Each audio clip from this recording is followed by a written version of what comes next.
ଏ କଣ କରୁଛ? କହୁନ କଣ ହେଲା? ଏ ସାଙ୍ଗମାନେ ଟିକେ ଗୋଟେ ଟ୍ରିପ୍ କରୁଛନ୍ତି ତ କୋଉଠିକି? ଗୋଆ।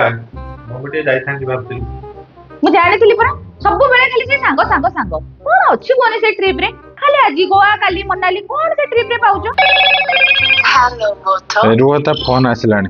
ସ୍ପିକର ରେ ଦିଅ। ହଁ ପ୍ରଭୁ କହ। ନାରେ ସିଲୁ, ମୁଁ ଗୋଆ ଯାଇପାରିବିନି ରେ। କାହିଁକି? ନାରେ ମୋ ସ୍ତ୍ରୀ ଜମା ମାନୁନି। ତମେ ଯାଅ, ଏଞ୍ଜୟ କର, ଆସ ଆଉ। ଓହୋ।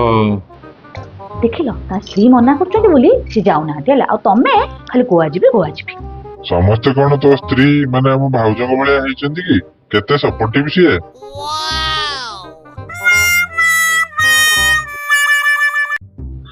ଯାହା କହ ସିଲୁ, ତୁ କୋଉ ଜନ୍ମରେ କୋଉ ପୁଣ୍ୟ କରିଥିଲୁ ଭାଉଜଙ୍କ ଭଳିଆ ସ୍ତ୍ରୀଟେ ପାଇଛୁ।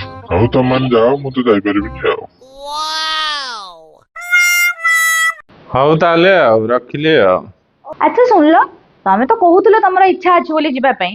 ଯାଅ, ସେ ସାଙ୍ଗମାନେ ସବୁ ଯାଉଛନ୍ତି ଯେତେବେଳେ ମନ ଅଛି, ଯାଅ ଘରେ ବି ବସିକି କଣ କରିବ। ଯାଅ ତମେ ବୁଲି ବାଲିକି ଏଞ୍ଜୟ କରିକି ଆସିବ ହେଲା। ତମେ ଯଦି କହୁଛ ତାହେଲେ ଯାଉଛି ଆଉ। लेकिन एक सेकंड। ହଁ ରେ ପ୍ରଭୁ, ପ୍ଲାନ୍ ଟା କାମ ଦେଲା ରେ। ତୁ ଏବେ ଭାଉଜଙ୍କ ପାଖକୁ ଯା, ମୁଁ କଲ୍ କରୁଛି। No no no no